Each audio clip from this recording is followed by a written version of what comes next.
Fala Splashers, tudo bem? Hoje a gente recebe Vitor Coelho, o Mionzinho, o cara aí que esteve na MTV, no Legendários e é até hoje comparado a Marcos Mion. Tudo bem com você, Mionzinho? Tudo bem, Pedro? Tudo bem, pessoal do Splash? Tudo bom aí? Obrigado pelo convite, pô, legal aí o bate-papo. Vitor, eu tava, como eu falei para você, tava olhando as redes sociais e peguei alguns vídeos seus aí dos tempos de Legendários e MTV e eu acho que para a gente começar esse nosso bate-papo, conta pra gente como foi essa sua inserção na televisão. Era algo que você ali corria para, putz, um dia quero aparecer na TV, quero uma oportunidade, ou a gente pode falar que a abertura ali foi uma oportunidade na sua vida?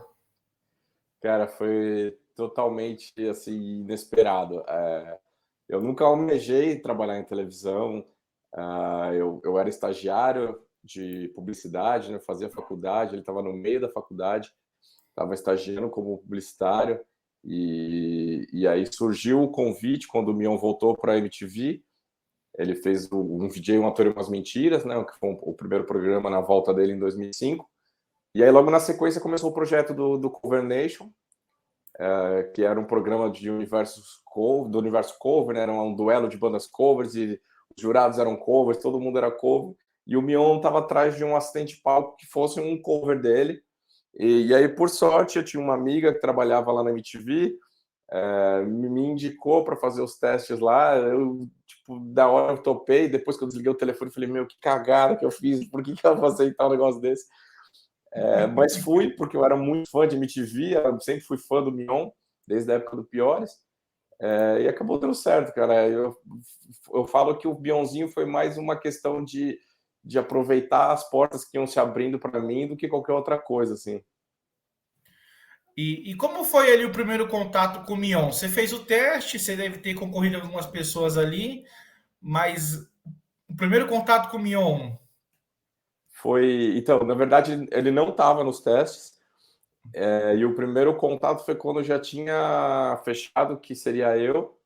E eu lembro muito bem assim que eu cheguei na MTV e lá as produções todas funcionavam no mesmo andar, assim, no quinto andar, né? Não tinha divisão nem nada, ficava todo mundo junto ali. E nos cantos tinham as salas de reuniões que eram tipo uns aquários, assim, umas salas de vidro. E aí eu cheguei, a hora que eu entrei nessa sala, assim, a pessoa já começou a rir, todo mundo sabia o que estava acontecendo, assim, sabe? O meu tava de costas, né? Aí eu fui chegando perto da sala de reunião, e aí dentro da sala de reunião todo mundo começou a rir muito, assim. Aí eu só vi ele olhar para trás, assim, quando ele olhou para trás, assim, começou a rir também. O primeiro contato foi tipo assim, todo mundo rindo, um olhando pra cara do outro, assim, sabe? Um negócio de tipo, meu, a gente é muito louco, o que a gente tá fazendo, sabe? Mas foi, pô, muito legal, cara. Conhecer um ídolo assim de televisão foi muito, muito legal. E conta pra gente em que momento você estava ali na sua vida, porque você falou que estava fazendo publicidade, né? Você tinha Sim. saído de uma agência, você estava ali tocando a sua vida, esperando alguma chance, e aí, na verdade, surgiu uma chance que era o que talvez você menos esperava. Foi bem isso, assim. Eu tinha acabado de sair da agência de publicidade que eu estava estagiando, porque eu queria trabalhar numa parte da agência que não tinha espaço para mim. Aí eu falei, pô, então eu vou embora e tal. E era meio final de ano, assim. Eu não lembro se era outubro, por aí. Eu falei, quer saber? Eu vou ficar só estudando esse final de ano. Ano que vem eu vejo o que eu faço da minha vida, sabe? Vou ficar esquentando com isso agora. E aí virou o ano em janeiro. Não deu tempo, assim, primeira semana de janeiro, não deu nem tempo de começar a correr atrás de alguma outra coisa. Essa minha amiga Tamara me ligou e falou: pô, você não quer vir fazer esse teste aqui? Eu falei: nossa, tipo, foi realmente assim, porta aberta, sabe? Vitor, eu trabalhei na Record e aí um dos meus primeiros trabalhos ali de cobertura foi no Legendários. A gente vai chegar no Legendários, mas é uma Legal. historinha. E aí eu ouvi o Mionzinho falando. E aí eu voltei chocado para a redação. Falei, gente, o Mionzinho fala. E aí eu acho que isso é uma coisa que talvez as pessoas te perguntam até hoje, né? Qual que era a ideia do Mionzinho não falar? Então, essa sua reação, na verdade, ela acontece até hoje, tá? mesmo depois de tanto tempo, mesmo depois de vários vídeos meus falando no Instagram, no YouTube, até hoje as pessoas se espantam quando, quando ouvem minha voz. Ou às vezes pedem só para eu falar para saber como é minha voz, assim. Mas a história do Mionzinho não falar foi totalmente sem querer, na verdade. Porque, assim, os primeiros cover nations que a gente gravou, os pilotos e tal, eu tinha um microfone ali no púlpito para participar junto com o Mion. Mas como eu não era ator ainda, eu nunca tinha trabalhado em televisão, nunca tinha feito nada parecido, eu mesmo cheguei a falar, falei, cara, a hora que eu entender o que eu estou fazendo aqui, eu até entro depois, pego o microfone para falar, mas por enquanto eu não tenho nem, não sei nem que horas eu vou falar, sabe? Eu tinha até medo de interromper o Mion, fazer alguma besteira ali. Então eu fui meio que deixando o microfone e ficava mais preocupado em estar ali, saindo um stand de palco, e aí isso começou a ficar engraçado. E aí chegou um dia que o Mion falou assim, vamos desencarar de microfone, porque isso é muito bom do jeito que tá rolando, funciona muito, as piadas são muito boas, você me imitando é muito bom, as pessoas gostam, então desencana do microfone, vamos nessa linha, porque isso tá funcionando, isso tá muito bom. E ele foi um cara que sempre me ajudou muito nessa parte, né? Ele já foi professor de teatro, inclusive, dava uma mão muito boa para fazer isso. Mas foi meio aleatório, assim, não era nada programado o Mionzinho não falar, sabe? Bom, então a mística de que existia um contrato milionário, que o Mionzinho não podia abrir a boca, é Cara, eu queria mentira. saber da onde surgiu isso. É muito louco, porque eu já vi gente me defendendo na internet por causa disso, falando assim, ele não podia falar, isso estava em contrato, isso nunca teve em contrato nenhum, sabe? Eu não sei da onde virou essa lenda urbana que eu tinha um contrato. Tem duas, né? A primeira que eu era mudo e a segunda que eu tinha um contrato que eu não podia falar nada. É muito, muito louco essas coisas. Você é praticamente como o Bolívia lá que fazia o Desimpedidos, Desimpedidos. né? Ele é um contrato de não mostrar o rosto e você não podia falar nada, né? E Vitor, é legal você falando da relação com o Mion, porque ele era um professor de teatro, então essa parceria é o segredo dessa relação de sucesso que vocês tiveram? Ah, totalmente, assim, eu falo para as pessoas, a gente ficou 12 anos juntos e a gente não teve uma briga, assim, se você pode perguntar para quem quiser, quem trabalhou com a gente, produção MTV, Record, até no teatro que eu fui trabalhar com ele depois, a gente nunca nem brigou, sabe, a gente, acho que rolava uma comunicação tão fácil entre a gente, não sei se por eu já conhecer ele da TV e depois a gente se dá tão bem, a gente ter as mesmas referências, enfim, era uma relação muito boa, então era muito fácil trabalhar com o Mion e ele ajuda muito, assim, se você olhar, nunca ele tá sozinho nos programas dele, não é por acaso, assim, e ele sempre quer ajudar, ele sempre tá jogando junto, assim, sabe, com certeza ele foi uma ajuda muito importante para conseguir desenvolver o Mionzinho, que depois deixou de ser aquele cara do Cover Nation, né, que só imitava o Mion, que ficava ali fazendo as coisas iguais, e foi virando um personagem mesmo, né, foi ganhando quadros lá na Record, enfim, tudo isso daí passou muito pela ajuda que o Mion dava. E aí, lendo sobre você, você começa ali na MTV como o cover do Mion, depois você ganha um estágio lá, ou Isso. aconteceu depois? Na verdade, foi assim, foi meio sem querer também o estágio, porque eu ficava lá esperando para gravar o Cover Nation, né? A gente gravava 2 dias do mês, a gente gravava 4 programas, né? 2 por dia, e aí matava o mês. E aí, esperando a gravação, eu ficava lá na produção, naquela sala que eu contei que ficava todo mundo junto, não tinha um camarim nem nada do tipo na MTV. E aí, pô, eu sempre assisti MTV, eu ficava ali, aí do meu lado, um dia tava a diretora do Videoclash, a Lu Lima. E o Videoclash, para quem não lembra, quem não assistiu, né, era um programa, eram clipes por tema, por exemplo, sei lá, clipes com skate. E aí ficavam ali, enquanto passava um clipe na tela de skate, ficavam outros dois embaixo e as pessoas ficavam votando em qual elas queriam assistir depois. E aí eu lembro que ela estava montando essa programação da semana seguinte e estava pensando em clipes, agora eu não vou lembrar o tema, mas aí eu comecei a ajudar. E aí ela até me perguntou, falou, nossa, você conhece de clipe, né? Eu falei, pô, eu amo MTV, eu gosto de música pra caramba, eu conheço algumas coisas. E aí eu vi que ali podia ter até uma brechazinha, até cheguei a conversar de estágio, eu fazia comunicação social, então encaixava, até que um dia eles me chamaram, me convidaram, falaram, pô, você não quer trabalhar aqui de estagiário? E eu falo que foi assim a melhor coisa que aconteceu na minha vida, porque aí, além de eu entender muito melhor essa coisa MTV, que só quem trabalhou lá sabe, me ajudou muito também no programa, porque eu comecei no Videoclash no Disque, mas depois eu fui estagiário do Cover Nation, no meu próprio programa. Então, eu participava de todo o processo dele, eu participava da edição, a gente fazia a audição das bandas, eu fazia a pós, eu fazia a pré. Então, aí eu comecei a entender até como funcionava para mim na frente das câmeras, sabe? Coisas que eu sabia que funcionavam como Mionzinho, porque depois na edição eu via como funcionava ali e eu via o que não funcionava.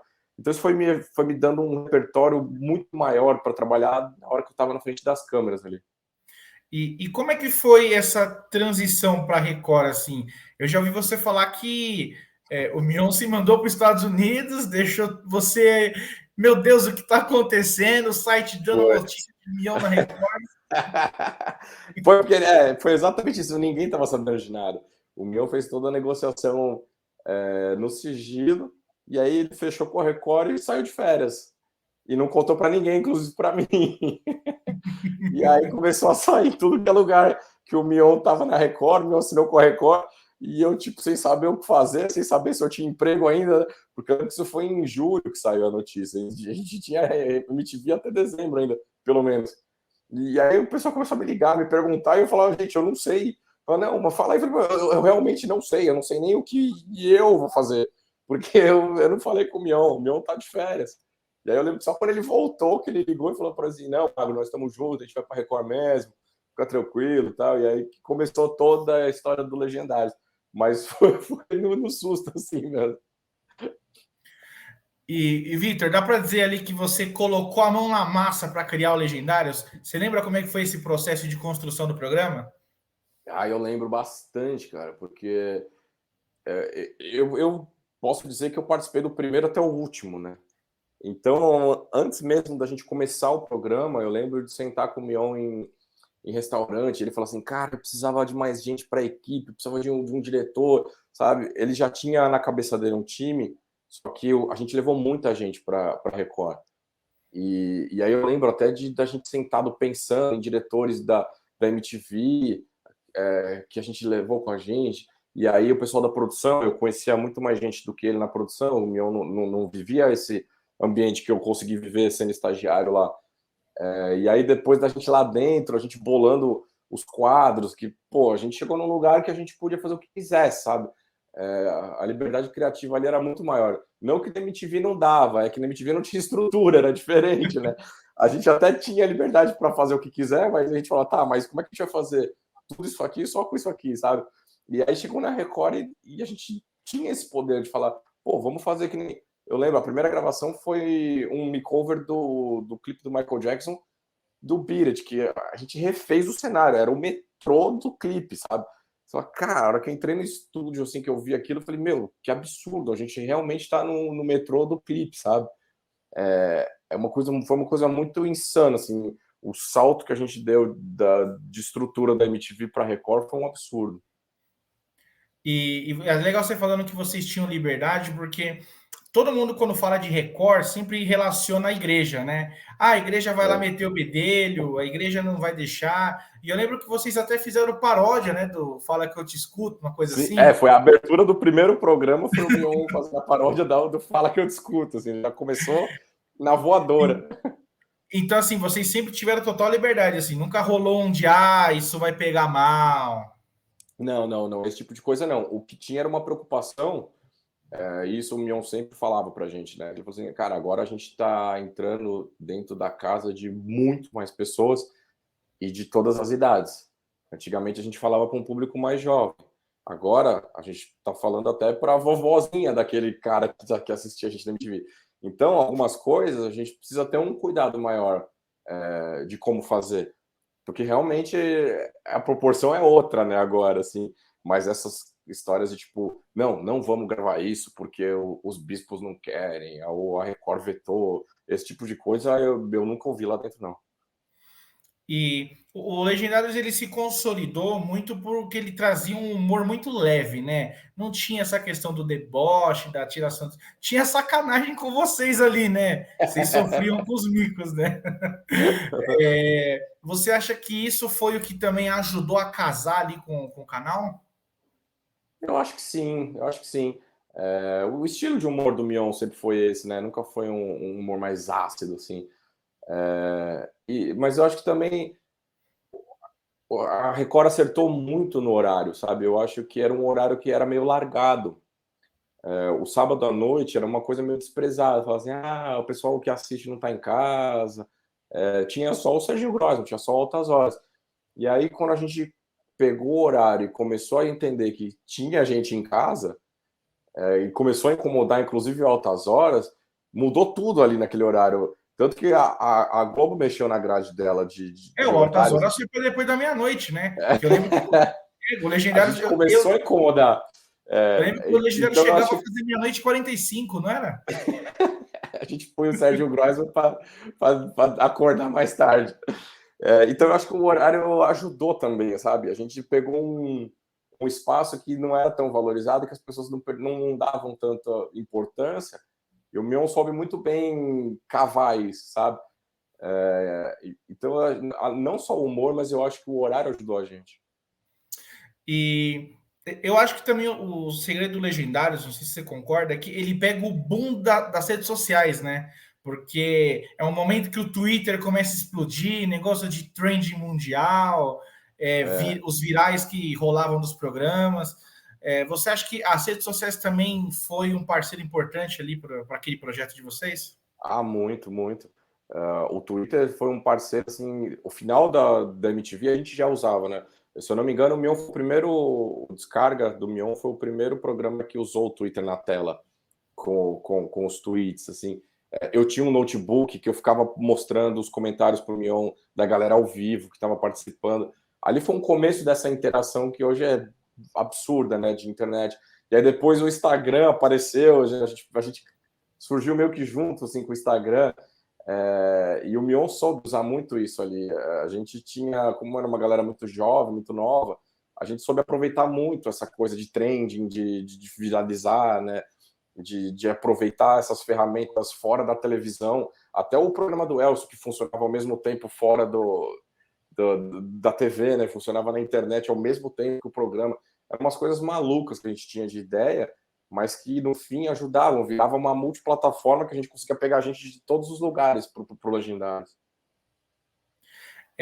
Eu lembro de que o primeiro Legendários ele foi Pique MTV, né? A cada close era alguma coisa acontecendo ali e você estava num canal onde sempre era tudo muito enquadradinho, né? Eu lembro que eu acho que você até brincou. Os bichos piraram com aquele primeiro episódio do Legendários. Se eu não me engano, isso foi o comentário do Mion. Ele falou assim: Meu, a gente vai precisar botar um pouco o pé no freio, porque os caras não entenderam nada do que estava acontecendo. Era muita coisa acontecendo ao mesmo tempo, isso não existe na TV aberta, na Record, então, menos ainda. E a gente foi no ritmo MTV mesmo. Era um quadro atrás do outro, era sem respiro, era na pauleira. E aí o programa foi meio que se moldando, assim, porque a gente também não tinha muita noção da audiência, né? De quem assistia o Legendários, o que esperava. A gente foi na pegada que a gente tinha na MTV. E aí o programa foi se moldando, né, com o tempo. Eu acho que teve umas 2, 3 vezes assim que o Legendários deu uma virada, assim, que foi. Isso é uma coisa muito boa do Mion também, de entendendo o que está acontecendo, sabe? E essa versatilidade da gente moldando de acordo com o que as pessoas esperam. E algum momento ali vocês chegaram a cogitar a primeira vez que o Mionzinho abre a boca? Cara, quase. No final do programa, já nos últimos anos, eu cheguei a propor um quadro. Eu queria muito fazer um quadro de entrevista com um jogador de futebol. Eu sou muito ligado a esporte, a futebol. E eu queria fazer muito parecido com o que o Fred foi fazer depois do Desimpedido, de fazer aqueles desafios, sabe? De futebol e misturado com entrevista. E aí eu lembro, falei assim, pô, mas e aí você vai falar, cara, como é que vai ser isso? Será que quebra o personagem? E eu achava que não, eu falava, não, isso não, eu acho que não tem nada a ver. Dá para conciliar as duas coisas. as pessoas entendem que eu sou um personagem e tal, mas aí acabou que não rolou o quadro no final das contas.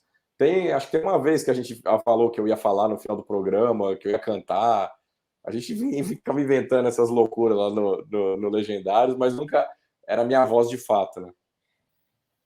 E conta aí pra gente qual foi a maior roubada aí nesses quase 8 anos de Legendários. Você falou, meu, que loucura isso. Nossa, cara, teve bastante coisa. Eu lembro assim que comigo teve uma história de um atirador de facas, eu já contei isso em algum lugar, que acho que era um argentino, não lembro de onde, ele não era brasileiro, e ele era um cara que atirava faca, ele atirava flecha de costas, assim, e tal. E aí o último quadro do programa, ele ia atirar a faca vendado no elenco. Aí quando eles contaram isso, eu já falei, ai, caraca, né? Tipo, vai sobrar pra mim. Aí eu falei, não, pera aí, como é que vai ser esse negócio? Aí o meu falou, não, vai ser sorteio. A gente vai sortear 3 pessoas, elas vão ficar atrás de uma tábua, e o cara vai jogar as facas vendadas e vai ser o último quadro do programa. Beleza.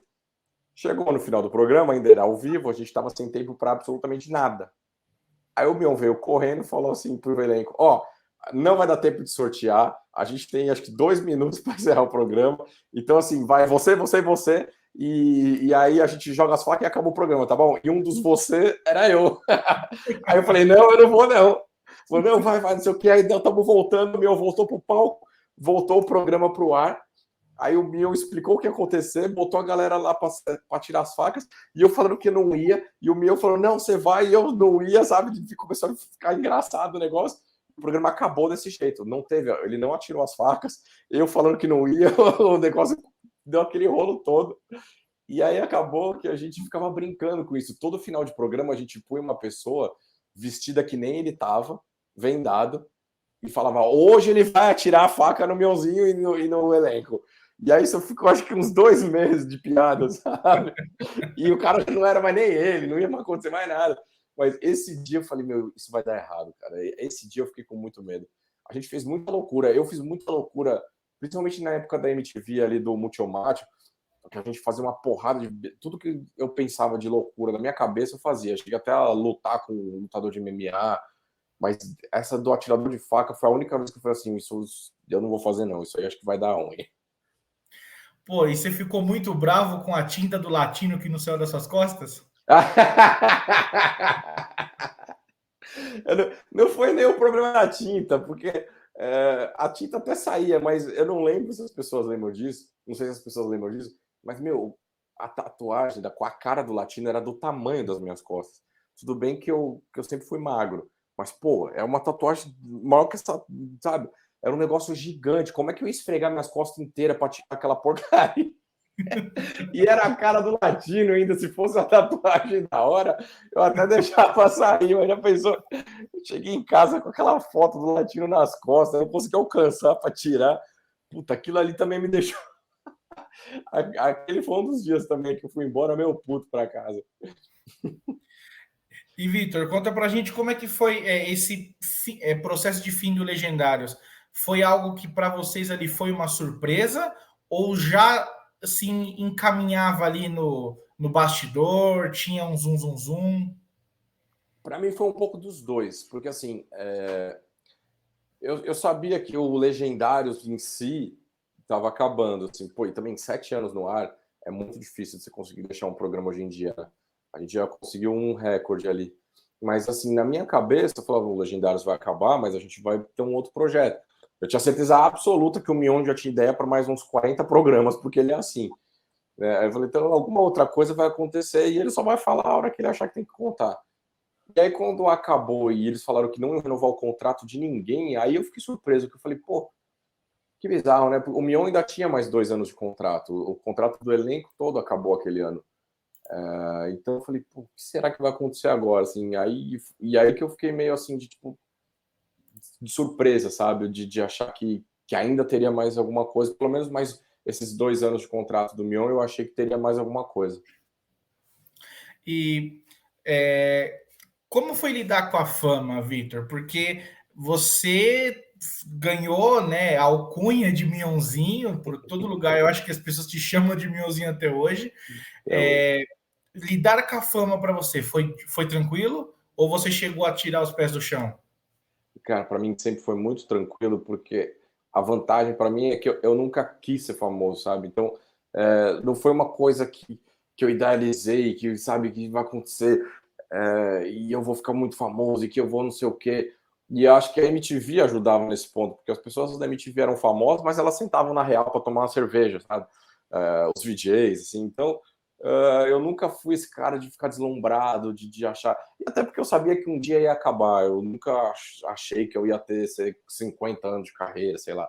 Sabe? Não há... Hoje isso é muito difícil de acontecer, né? De uma pessoa famosa ter tanto tempo de carreira. Então eu já eu estava preparado para que um dia deixar de ser famoso, mas nunca foi assim uma coisa de tipo, como é que vai ser, sabe? Eu sou meio assim, eu deixo meio que as coisas acontecerem e vou curtindo do jeito que tá rolando, sabe? Tanto que até hoje as pessoas me perguntam: mas e aí, você não volta pra TV? Eu falo, cara, eu não tenho em mente assim nada programado para voltar para televisão. Se aparecer alguma oportunidade, eu vejo. Se for algo interessante para mim, eu até volto. Se não, eu tô tranquilo como eu tô hoje, sabe? Não é uma coisa que me desespera. Eu ia até te perguntar isso. Depois do Legendários, eu li que você fez um ano de apresentações teatrais Nossa, eu nessa fiz um monte de linha. coisa.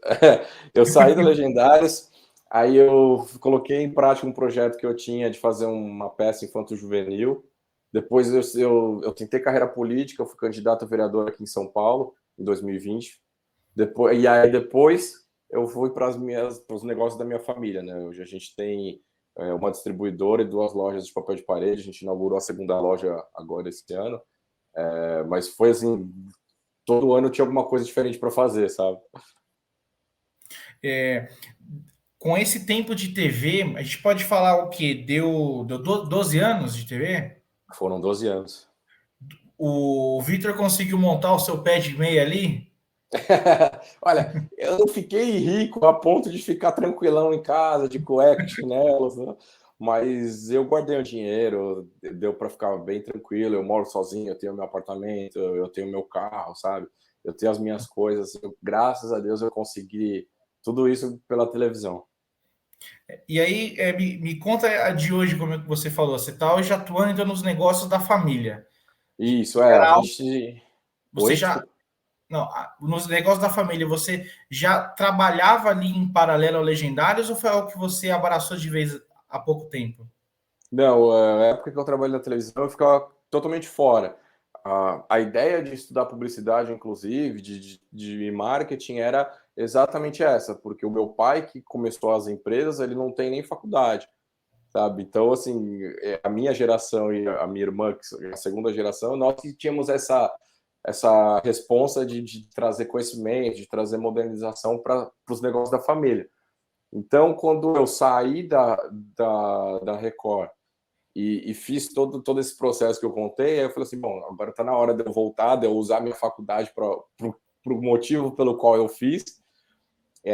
Então aí eu falei para ele, pai, agora pode deixar que a gente fica aqui nas lojas, tal, a gente vai aprendendo e tal. Tanto que hoje meu pai já tira um pouco mais do pé, acho que quem assume mais as coisas sou eu e a minha irmã, enfim, e aí eu tô voltando a estudar, tô buscando outras coisas, que o mercado tá bem diferente da época que eu me formei lá atrás, né? Mas é isso, a gente está com as lojas de papel de tudo isso aqui é um papel de parede, esse meu fundo aqui é um dos papéis de parede que a gente vendia, já até saiu de linha, mas é isso, a gente tem 2 lojas de papel de parede e uma distribuidora que vende para lojas do Brasil inteiro. Vitor, eu acho que todo mundo te pergunta isso, mas as pessoas querem saber. O meu nunca te falou assim, pô, vamos para Globo? Não, cara, essa história nunca rolou. E eu acho que até pela loucura que foi, né? De novo, foi tudo muito, muito rápido que aconteceu, porque eu lembro, o Faustão saiu do domingo, e aí, de repente, o Faustão não ia mais voltar, e aí o Thiago Leifert não ia apresentar mais o Domingão, aí leva o Hulk pro domingo, o sábado ficou sem ninguém, chamou o Bião pro Caldeirão, sabe? Foi um negócio tão bagunçado. E o Mion, a princípio, ia ficar só até o final do ano, né, no Caldeirão. Era só para ele encerrar o ano do Caldeirão. Então, não sei nem se isso chegou a passar pela cabeça dele de levar uma galera para lá, porque foi tudo muito improviso, muito rápido, né? Aí eu não sei, ele teria que falar o que passou na cabeça dele, porque nem eu sei. Mas essa conversa não rolou, não. E você nunca esperou também? Não, cara, de verdade, assim, de coração. Porque eu já até falei isso em outras vezes. Tem pessoas que falam, pô, por que o Mion não te convidou? Assim, cara, o Mion não tinha essa obrigação de me levar com ele para todo lugar que ele fosse, sabe? As pessoas achavam que a gente até morava junto, mas não era. A gente nunca foi grudado desse jeito. A gente tinha cada um a sua vida e graças a Deus dava tudo certo quando a gente estava junto. Então eu sempre participei dos projetos do Mion. Mas, assim, o Mion não tinha obrigação nenhuma de me chamar, assim, é óbvio que se ele fizesse um convite, a gente ia trocar uma ideia, sentar, ver o que era mais legal para todo mundo, e talvez eu fosse, talvez não sei, porque a gravação agora é no Rio, eu tenho 3 empresas para cuidar em São Paulo, eu não sei como é que funcionaria isso hoje, sabe? Mas, assim, juro por Deus que não tenho mágoa nenhuma, gosto dele até hoje, gosto das coisas que ele faz lá na Globo, tô feliz demais porque desde a época da MTV que eu entrei lá, ele fala que ele ia voltar para a Globo um dia. Então, pô, ver ele lá é legal demais. E se você olhar hoje o Caldeirão, ele tem uma pegadinha de legendários ali, né? Ele começa solo, arrasta uma globola ali pro palco, de repente é É o noite estilo, né? Não sindical. tem jeito. Ele É um imita o Silvio legendário da Santos na Globo. Globo. Não tem jeito. É o estilo que a gente fazia lá no Sumaré, lá na MTV. Vitor, você, as pessoas falam assim, eu trabalhei na TV, saí e sinto falta. Para Uhum. você isso é uma coisa assim tranquila, assim, já é uma coisa que passou e você discutiria se pintasse uma oportunidade, mas não é algo que te Sim. faz falta. O que faz falta é o ambiente, cara, porque todos os programas pelos quais eu passei, eu sempre me diverti muito. Foi muito fácil ganhar dinheiro do lado do Mion, porque sempre foram programas muito divertidos, que a gente fazia o que a gente queria, sabe? Nunca teve briga de ego, nunca teve nada, sabe? Era muito divertido. Mesmo legendário, sinto muita falta da galera, encontro ainda muita gente, até de produção, o grupo do Legendários ainda existe no WhatsApp, sabe? Isso eu sinto falta de toda semana estar reunido com essa galera, sabe? As resenhas, putz, isso era muito legal, mesmo desde a época lá da MTV, assim. Mas sentir a falta de trabalhar na televisão, eu não sinto muito, não. Eu tenho uns projetos até, mas nada para TV aberta, para você ter uma ideia, assim. Eu penso em algumas coisas mais para streaming, para internet, sabe? Para TV aberta, assim, eu acho difícil, eu não chega a dar essa saudade, sabe? É mais o clima mesmo. E para você ser chamado de Mionzinho hoje, ainda é sossegado ou você às vezes fala, pô, galera, já deu, agora é o Vitor? Nada, pô, é nada mais do que o reconhecimento do trabalho, sabe? Quando as pessoas me chamam de Mionzinho, que eu falo, pô, realmente o personagem marcou demais, assim, é muito difícil você conseguir fazer 12 anos do mesmo personagem, não há quem consiga, né? E sem Então, quando as falar pessoas, ainda, né? sem falar, cara, eu, o começo foi desesperador. Ainda bem que depois eu tive um repertório maior, fui estudar teatro, enfim. Mas, pô, quando as pessoas ainda me olham e falam, pô, cara, você era o Mionzinho, que da hora. Eu te assistia demais. Isso é o melhor reconhecimento que eu posso ter, sabe? É gratificante demais para mim. Ainda hoje, meu, a gente parou um programa em 2017, nós estamos em 2023, e as pessoas ainda lembram, putz, isso para mim não tem preço, sabe? Isso é muito legal. Você falou de projeto na internet, você pensa, eu vi que você tem um canal, mas já está um tempinho que Hum, você não anda postando nada ali, né? é, Tem é. alguma coisa de futebol que você falou que você curte? Ou Não, de caçar futebol alguns famosos, especificamente. O quê? ou caçar alguns famosos aí, tipo ET e Rodolfo? Pode ser, né? Não, assim, futebol não, mas não tem jeito, é tudo meio ligado à comédia. O próprio canal, meu canal, tem um quadro que eu fiz que era para a gente ter feito na Record, que é o Conselhos do Mionzinho, e começou com uma ideia de uns drops que iam passar na Record lá da Europa. Era muito doido isso. E aí acabou que não rolou lá e eu acabei gravando pro meu canal. O problema é que eu escrevia e eu não consigo mais ter tempo para escrever tanta coisa ao mesmo tempo, sabe? Infelizmente. Mas os outros projetos, não, tem coisa para o streaming, tem coisa para fazer ao vivo, sabe? Não podcast, mas coisas ao vivo, umas paradas diferentes. Eu não gosto de fazer o que todo mundo está fazendo. Por isso que muita gente me pergunta por que você não foi para stand-up? Eu não gosto, porque eu acho que eu até gostaria de fazer stand-up se todo mundo não fizesse, sabe? E aí eu penso meio que parecido com um podcast. Eu acho que dá para fazer formatos diferentes, se aproveitando dessa onda de ao vivo, que depois as pessoas assistem a hora que elas quiserem também. Então é mais ou menos nessa pegada. E você contou aí que, né, se aventurou numa candidatura para vereador em São Paulo. Pois é. Como foi essa loucura, essa experiência? Foi loucura mesmo ou valeu muito Cara, a pena? os dois, é muito louco, cara. Eu recomendo as pessoas a fazer uma campanha política porque é insano, é insano. Eu sempre gostei de política, mas eu nunca falei tão abertamente como eu resolvi falar depois de um tempo. É que, assim, depois que eu saí do Legendários, eu me senti na obrigação, sabe, de tentar fazer as pessoas se interessarem um pouco mais sobre política. E eu tenho, né, uma galera que me segue, que é uma galera mais nova, que é um pessoal que antigamente achava política um saco. E a gente não pode achar política um saco, porque senão fica cada vez pior para nós e melhor para quem é um mau político, né? E aí eu me sentia nessa obrigação de falar assim, pô, eu preciso pelo menos despertar a galera para isso.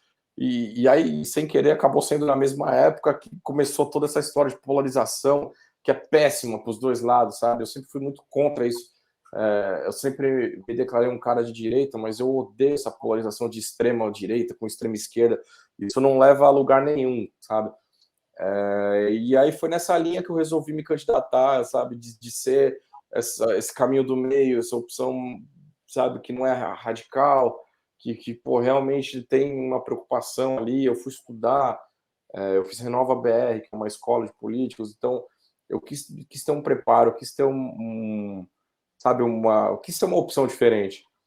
E aí foram 45 dias que eu chegava em casa só para deitar e dormir, assim, tomava um banho, um Dorflex e dormia, sabe, que tá destruído, que é o tempo que a gente tem de campanha, e eu não usei dinheiro público, então tudo que eu tinha era muito apertado de dinheiro de doação que amigos davam, que alguém que apostava em mim dava, então, cara, foi insano, assim, o dia que acabou, eu falei assim, meu Deus, acho que eu nunca mais vou fazer isso na minha vida, porque é muito cansativo, é muito pesado, e aí, infelizmente, eu não entrei, que eu acho que aí aumentou um pouco mais a frustração, sabe? Mas foi uma experiência doida, assim. Se tem alguém que tá com a vida meio parada, assim, eu recomendo para ver o que é punk para fazer. E para contextualizar, você foi pelo Partido Novo, né? Isso, a partir do novo. E em 26 aí, em 24, então o Vitor já não pensa mais em tentar uma nova Não, candidatura. não, por enquanto não. Só se mudarem muito as coisas. É, enfim, assim, eu me desapontei muito, assim, com a forma como, principalmente o pessoal aqui em São Paulo votou, sabe?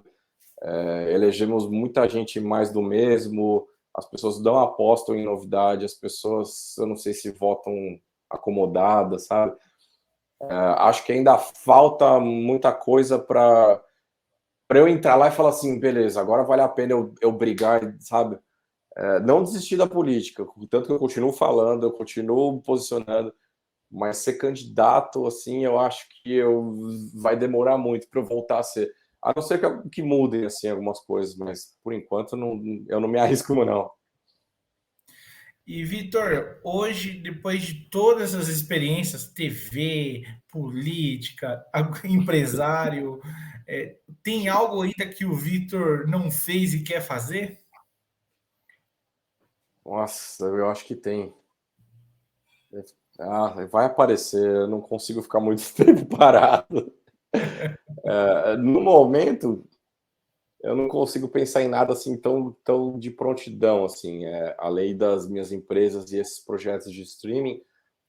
Eu não tenho mais nada tão forte na cabeça. Mas com certeza vai aparecer. Eu não consigo ficar muito tempo parado num lugar só. Eu preciso fazer outras coisas para me divertir. Eu aprendi a me divertir trabalhando a vida inteira, sabe? Então, eu vou continuar fazendo isso até, acho que o dia que eu me aposentar de vez e falar, agora não faço mais nada.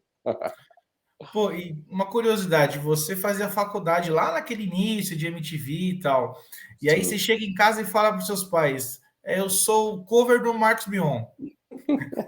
Como é que eles bateram? Rolou aquele apoio? Filho, você está fazendo faculdade, vamos fazer outra coisa.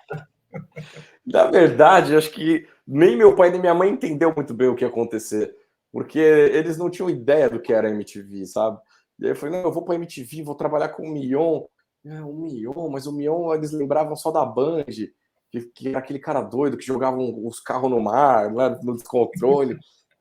Sabe, eu acho que faltou um tempo para assimilar o que estava acontecendo, assim. Quando eu vi, eu já tinha ido. Aí eu falei, não, mas eu não vou parar a faculdade, eu vou continuar, eu vou terminar, tanto que eu me formei.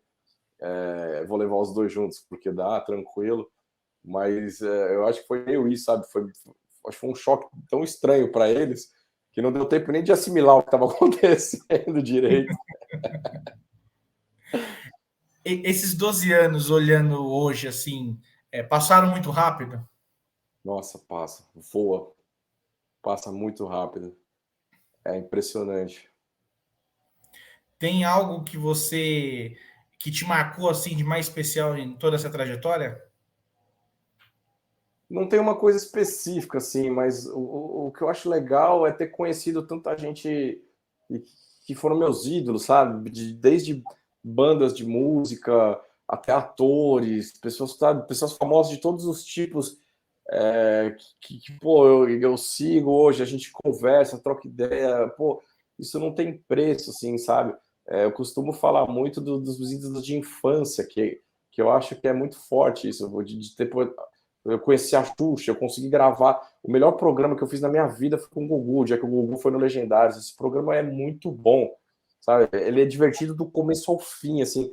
Poder participar de um programa do Gugu é sensacional, sabe? Conhecer bandas, poder cantar com o Dominó, que era uma banda que eu tinha, Polegar, bandas que eu tinha fita cassete. Né? Eu sou velho, eu sou de 84.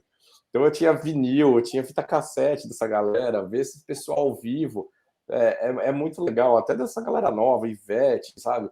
Pô, eu acho que a melhor parte, além de ter me divertido muito trabalhando esse tempo todo, foi realmente ter conhecido toda essa galera, assim, de perto. Eu tive a oportunidade de ver o show de praticamente todo mundo ali, assim, na distância de uma pessoa para outra, sabe? Isso não tem preço, sabe? Pô, Vitor, com toda essa sua história na TV, acho que não dá para perguntar se um A Fazenda mexeria com você, ou um BBB. Cara, isso é uma coisa que às vezes eu penso, porque eu amo reality show. E eu falo que reality show bom é tosco. É tipo BBB, é Fazenda. Eu gosto de reality show que as pessoas ficam bêbadas, saem na porrada, bebem água da piscina, sabe? Isso pra mim é reality show. Eu não gosto de reality show de talento. E aí já me perguntaram isso algumas vezes, mas e aí um BBB e uma Fazenda? Eu falo, putz, cara, eu não sei ainda se eu toparia ou não. Acho que vai muito do momento, porque eu gosto muito desses realities. Ao mesmo tempo, eu sei que é um perrengue desgraçado, né? De ficar lá 3 meses, passando fome, brigando. Você acorda todo dia olhando para uma pessoa que você não quer mais ver.